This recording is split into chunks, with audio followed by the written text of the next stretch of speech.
Qui a affaire avec des gens de bien ne se soucie de rien.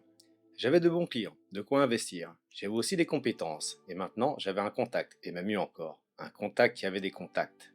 La machine est lancée.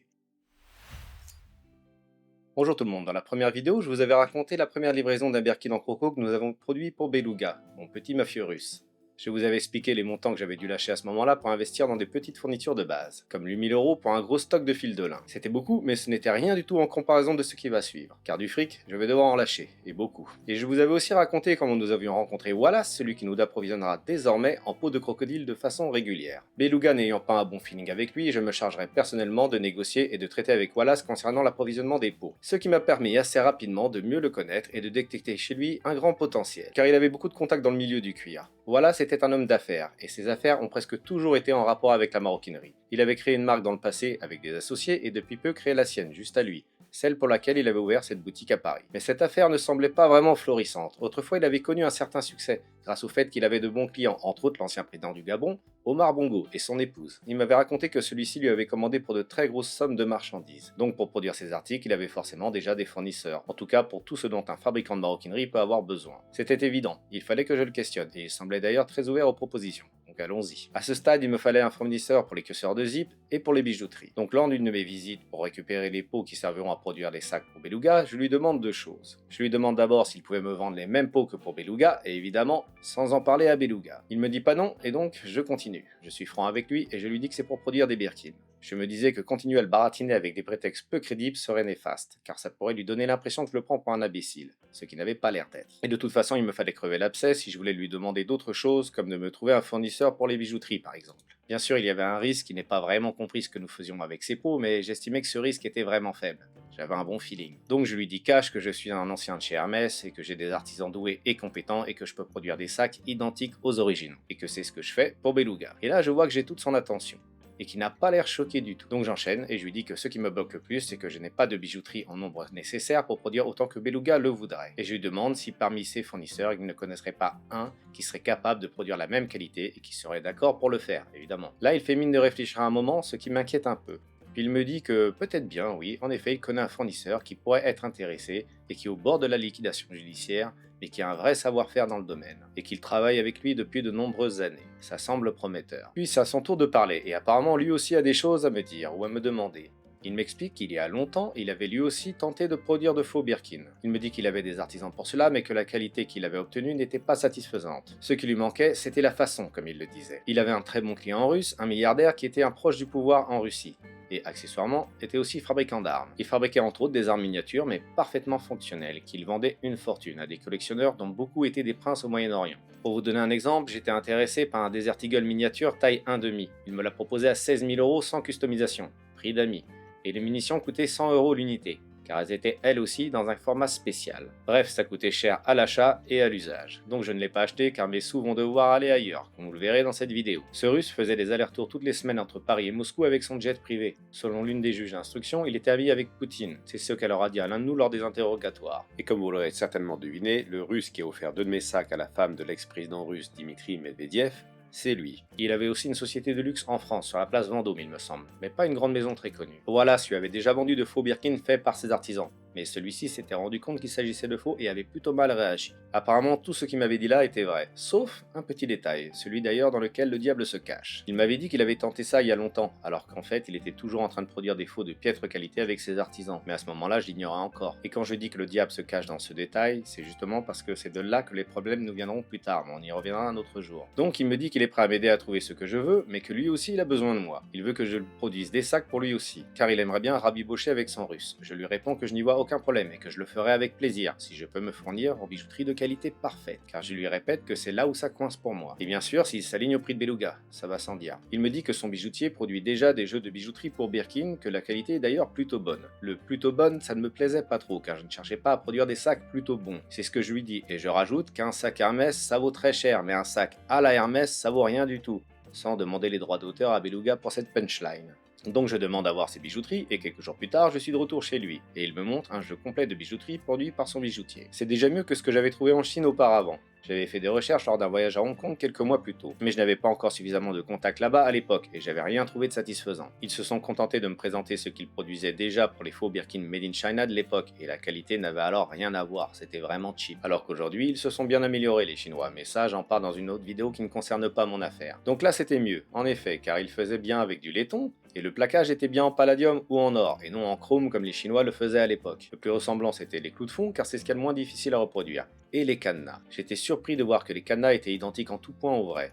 Je pensais que ça serait justement le plus difficile à reproduire. Alors qu'en fait, ces cadenas se vendent sur le marché libre. Tous les professionnels peuvent les commander, il suffit juste de les graver et de les faire plaquer ensuite. Ces cadenas étaient vendus par une société dont je ne citerai pas le nom, mais qui porte le nom d'une brioche industrielle. Et je n'en revenais pas que ces cadenas n'étaient pas une exclusivité, mais tant mieux. Par contre le reste n'était pas parfait, le polissage n'était pas régulier, surtout concernant les pontets, les U sur les faces du sac dans lesquelles on fait passer les sanglons. On pouvait voir une différence de polissage au niveau des angles entre deux pontets, et les faces intérieures n'étaient pas suffisamment soignées.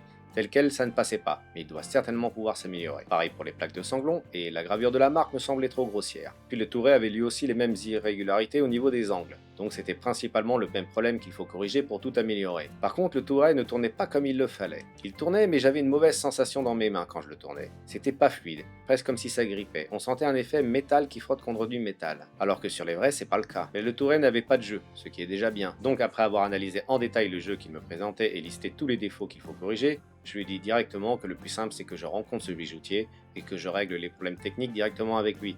On gagnera du temps. Et je le rassure immédiatement après en lui disant que la question financière je la réglerai uniquement avec lui et non directement avec le bijoutier. Ce qu'il a accepté et donc le rendez-vous est pris avec le bijoutier pour un autre jour. Donc je reviens un autre jour et là à mon arrivée Wallace est déjà en compagnie du bijoutier. Le bijoutier on le surnommera Moustaki car il me faisait penser au chanteur Moustaki. Tout simplement. Il était très sympathique mais vraiment mal organisé. Il semblait à bout. C'était une opportunité pour lui, il avait de gros soucis financiers et peinait à garder la tête hors de l'eau. Et de suite, il me parle d'argent. Il me dit qu'il peut produire pour moi si je commande suffisamment. Il me dit que je dois commander au moins 300 jeux de bijouterie à 250 € par trimestre, soit 75 000 € tous les 3 mois. Et il insiste beaucoup, ça semblait vital pour lui. Donc là encore, et même plus que d'habitude, le montant était vraiment impressionnant, surtout que je n'avais toujours pas vu quelque chose de convaincant. C'était prometteur, certes, mais pas parfait, loin de là. Mais en affaires, il ne faut pas avoir le vertige quand il s'agit de lâcher des sous. Parfois les investissements nous font peur, mais si on ne les fait pas quand c'est nécessaire, alors la suite on la connaît déjà.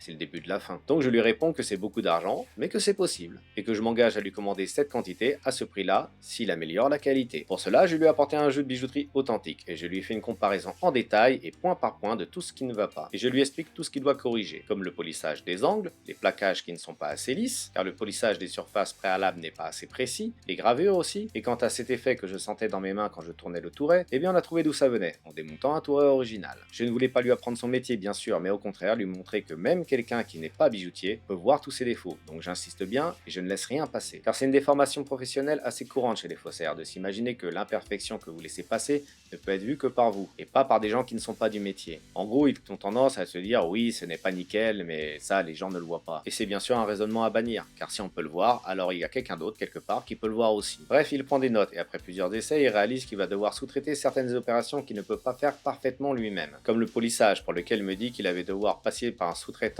au Portugal, lui envoyer les lots de bijouterie, que celui-ci lui renvoie ensuite pour qu'il les fasse plaquer. Et pour les gravures là aussi, il a dû sous-traiter. Bref, assez rapidement, il parvient à améliorer suffisamment sa qualité pour que je puisse commencer à utiliser ses bijouteries. Il était temps car je lui avais déjà versé de belles sommes d'argent à titre d'acompte. Et les améliorations que je réclamais ont fait qu'il a augmenté ses prix de 250 € par jeu à 300 € par jeu. Donc maintenant, cela me coûtait 90 000 € tous les 3 mois. À la première livraison du bijoutier, je reçois bien 300 jeux comme convenu. Et j'analyse toutes les pièces une à une, soit 3600 pièces à contrôler attentivement, en comptant les cadenas et les clés. Je dois toutes les tester une à une, bien sûr.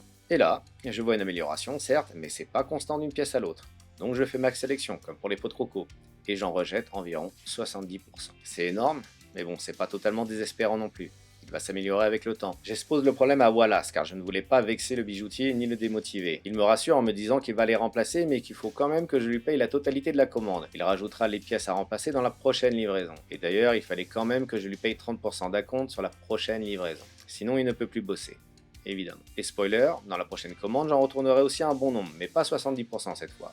Mais environ la moitié quand même. Là, ça commençait vraiment à chiffrer. Le fil de lin à côté de ça, c'était peanuts. Mais je n'avais pas vraiment le choix, je ne pouvais pas négocier, mais par contre, je pouvais insister lourdement concernant la qualité. C'était mon seul bras de levier. alors je l'utilise sans modération, tout en expliquant à Wallace que mon problème est aussi le sien. Car si les jeux de bijouterie que j'ai ne sont pas parfaits, je ne pourrais pas lui livrer des sacs parfaits non plus. Donc ensemble, on lui met une grosse pression pour qu'il améliore la qualité, tout en la rassurant concernant l'argent, en lui expliquant qu'on ne va pas le laisser tomber. Et en parlant de sacs parfaits, justement, Wallace m'annonce qu'il a repris contact avec son milliardaire russe et qu'il lui a parlé de mon travail. Mais le russe voulait une preuve, et n'ayant pas encore pu produire de sacs pour Wallace, il me demande de lui confier un sac destiné à Beluga, pour qu'il aille avec son russe à la boutique du 24 Faubourg pour une sorte de test d'authenticité. Je lui confie alors un Birkin 35 en Cocomat Budging que j'étais sur le point de livrer à Beluga. Là aussi, la combinaison de numéros artisan et lettres de l'année était bien celle d'un sac original que Beluga avait acheté quelque temps auparavant et revendu là aussi. Il les prenait toujours en photo, donc c'était facile pour lui de nous faire les empreintes. Donc Wallace et son milliardaire russe se pointent en boutique avec ce sac, et je vous décris la scène telle qu'il me l'a racontée. Il me dit qu'ils se sont pointés dans la boutique, le russe leur a exposé ce sac en disant qu'il l'avait trouvé via un vendeur privé, mais qu'il voulait être sûr que ce soit authentique avant de le payer. La vendeuse aurait refusé en disant qu'il ne faisait pas ce genre de vérification. Là, Wallace aurait entamé un petit scandale en expliquant que ce russe est un très bon client, qu'il a déjà dépensé des fortunes chez eux, et qu'ils n'ont qu'à vérifier son nom dans leur base de données, ils verront bien. Il rajoute que s'il est contraint à acheter à des vendeurs privés, c'est parce qu'il attend des sacs qu'il a commandés et que ceux-ci prennent beaucoup de temps à lui être livrés. La vendeuse finit par céder, prend le sac et le confie à quelqu'un qui serait monté dans les ateliers au-dessus de la boutique. Je ne sais pas pour aujourd'hui, mais en tout cas à l'époque, il y avait encore des ateliers au 24 Faubourg, et je pense que c'est toujours le cas. Et quelques instants plus tard, la vendeuse revient avec le sac et leur confirme que ce sac est authentique. Voilà, c'était tout sourire en me l'expliquant, il m'a même dit que ce sac était 100% cachère, ce qui m'a bien fait rire. Et donc il était impatient maintenant d'avoir lui aussi ses premières livraisons. Du coup, on se met d'accord comme cela, je lui dis d'acheter pour lui les mêmes quantités de peaux que Beluga commande, et moi de mon côté je ferai de même, car je prévoyais de les proposer à Mademoiselle Lee. Et j'appréhendais un petit peu de lui proposer à Mademoiselle Lee, mais pour liquider toutes ces bijouteries, je n'avais pas vraiment le choix. Et d'ailleurs ça n'a pas été très dur, car Mademoiselle Lee était apparemment très bien renseignée. Quelque temps juste après ça, je la rencontre pour lui livrer des sacs bons perso. Puis elle me dit tout gentiment, comme à son habitude, qu'elle a entendu parler d'un russe sur Paris qui achetait beaucoup de Birkin. Là j'étais surpris, puis elle m'a demandé si je le connaissais. Donc je joue franc jeu et je lui dis que oui, je le connais bien, et que je lui livre aussi des sacs, mais plus à elle bien sûr. Elle n'a pas l'air vexée du tout, puis elle me dit qu'il paraît que ce russe aurait des sacs en crocodile très bien faits. Est-ce que tu sais qui le fournit? Et là j'étais sur les fesses, comment savait-elle cela? Bon, après réflexion, je pense savoir, et je vous expliquerai ça juste après. Alors je lui réponds que oui, je pense savoir qui c'est. Je ne lui dis pas que c'est moi évidemment, et je rajoute que je vais voir si je peux lui en apporter un pour qu'elle examine. Elle dit oui tout de suite, évidemment, et donc au prochain rendez-vous, je lui montrerai un sac là aussi qui était destiné à Beluga. Elle l'analyse rapidement, puis me dit de suite qu'elle pourra m'acheter tout ce que je pourrais lui trouver. Alors je lui réponds que je pense pouvoir lui en avoir régulièrement pour 20 000 € pièce. Et évidemment, elle ne négocie pas, tout était toujours facile avec Mademoiselle Lee. Mais comment avait-elle su? J'y réfléchissais en conduisant sur le chemin du retour. Je cherchais le lien. Beluga, moi, Mademoiselle Lee, quel était le lien? Et là je tilte. Scarlett évidemment.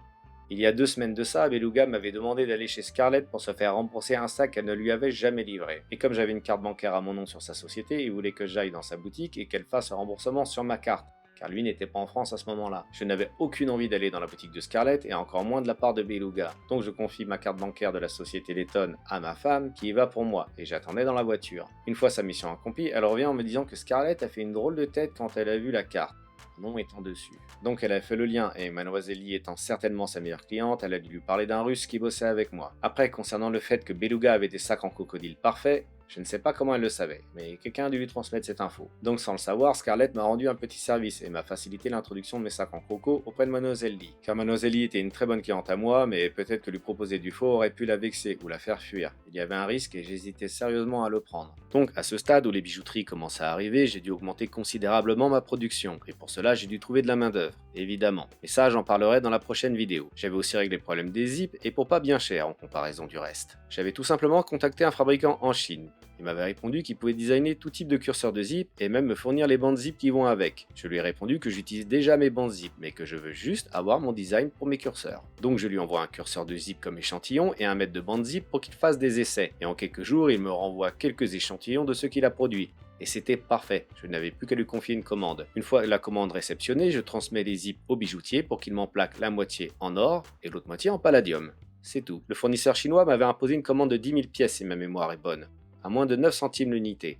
plus le coût des matrices, quelques dizaines d'euros. J'en ai eu pour même pas 1000 euros au total. Les Chinois bossent vite et bien, et c'est vraiment agréable de dealer avec eux, ce qui n'est pas le cas de tous les fournisseurs. Plus tard, un fournisseur en Italie me fera vraiment un sale coup, mais ça j'en parlerai dans une autre vidéo. Car il me manque encore 2 éléments à ce moment-là, mais ils ne font pas partie directement de la production des sacs, donc j'en parlerai dans une autre vidéo. Concernant les empreintes pour faire les marques, j'ai fait marquer un bout de cuir avec toutes les empreintes nécessaires, que j'ai confié à Wallace, et il a passé la commande auprès d'un fabricant d'empreintes qu'il connaissait bien. Car trouver un fabricant d'empreintes c'est pas difficile, mais en trouver un à qui on peut demander quelque chose d'aussi sensible, c'est une autre histoire. Il me semble que j'avais payé 500 euros par empreinte, de mémoire. Ça n'a pas posé plus de problèmes que ça. Tout est plus simple quand on sait à qui demander. Donc à ce stade, tout commençait à prendre forme. J'avais un fournisseur de bijouterie, Moustaki, j'avais des artisans, principalement kebab, qui montaient essentiellement les sacs en coco brillant, mais qui s'occupaient aussi de retourner les sacs en coco brillant que je faisais réaliser par d'autres artisans, car je ne voulais pas prendre de risques. Et j'avais des clients, et des bons, Mademoiselle Beluga et Wallace, qui était aussi mon fournisseur de peau de crocodile.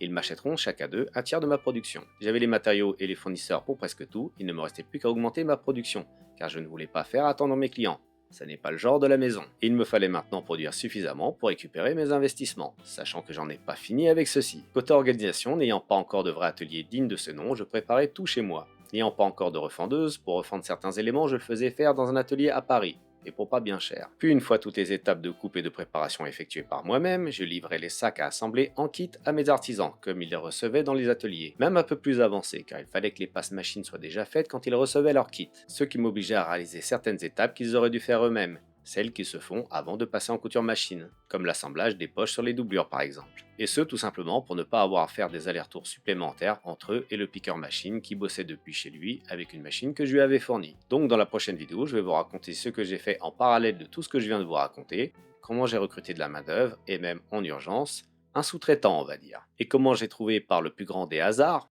enfin presque, une compétence clé qui me manquait grâce à un petit crocodile de passage dans ma rivière. À la prochaine.